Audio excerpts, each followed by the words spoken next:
So అలాంటి cinema ఇప్పుడు జనాల వరకు తీసుకెళ్ళాలంటే ఏం చేయాలి నేను? నాకేం అర్థమైతలేదు.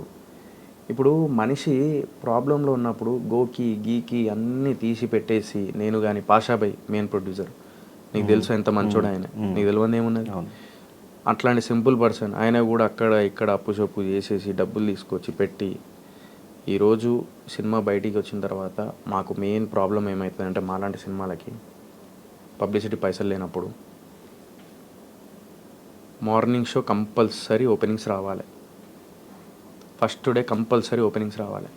ఇప్పుడు నువ్వు ఇందాక అన్నావు మంచి టాక్ వస్తే అందరు చూస్తారు అని, కానీ మంచి టాక్ వచ్చేదాకా వెయిట్ అందరు అట్లా అదే మైండ్ సెట్తో ఉంటే థియేటర్లో ఒక 10 మంది వెళ్తే వాడు షో వేయడు, షో వేయరు.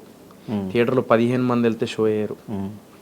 థియేటర్లో కనీసం 20-25 మంది 25 మంది వెళ్తే వాడు షో వేస్తారు. వాళ్ళు 25 మంది నాకు కనీసం ఒక ఏరియా నుంచి 25 మంది పోకపోతే నా పరిస్థితి ఏంది అని చెప్పేసి ఆలోచించి నా సినిమా చూడండి, first day first morning show మీరు చూడండి, మీకు నచ్చితే 10 మందికి చెప్పురు అని చెప్పేసి నేను అడగడం జరిగింది. అందుకే అడుక్కున్నా నేను అంతే. కానీ దాని కింద నెగిటివ్గా ఇష్టమైనట్టు కమెంట్లు అవి ఇవి చేస్తుంటే నిజంగా నాకు చాలా బాధ. నా అజయ్ మైసూర్ అని నా ఫ్రెండ్ ఉంటాడు ఆస్ట్రేలియాలో, ఆయన ఇండియా వచ్చిండే, ఆయన అంటాడు సోహెల్ నాకే బాధ అనిపించింది, కింద అన్ని కమెంట్లు వస్తున్నాయి నెగిటివ్గా, ఎందుకు చేస్తున్నారు అసలు నాకు ఏం అర్థమైతే లేదు నీ మీద అది ఇది అని అన్నాడు. నాకు తెలియదన్నా, నేను ఎవరిని మోసం చేయలే, ఎవరిని ఏం చేయలే. నేను ఇప్పటికీ నేను లైక్ ఎవ్వరికి ఏది ఉన్నా కూడా నీకు తెలియదు ఏమున్నది చేస్తూ వెళ్తూ ఉంటా ఏదో ఉన్న దాంట్లో. సో ఇలాంటి టైంలో ఎందుకు నన్ను ఇంతలా ఇది చేస్తున్నారు అనేది అది కూడా బాధపడుతూ ఉంటా లోపల.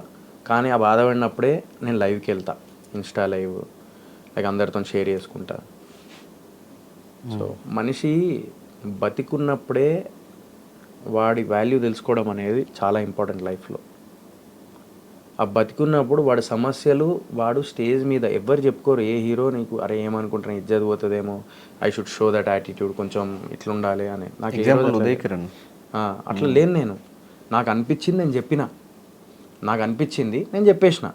నేను ఎందుకు చెప్పిన, బిగ్ బాస్ ద్వారా నేను చాలామంది ఇంటికి దగ్గరైనా, నేను వాళ్ళ కుటుంబానికి వాళ్ళ ఒక బ్రదర్ లాగా, ఒక కొడుకు లాగా, ఒక ఫ్రెండ్ లాగా, అరే మనోడు అని చెప్పేసి వాళ్ళ లెక్కనే ఉంటా కాబట్టి నేను దగ్గరైనా.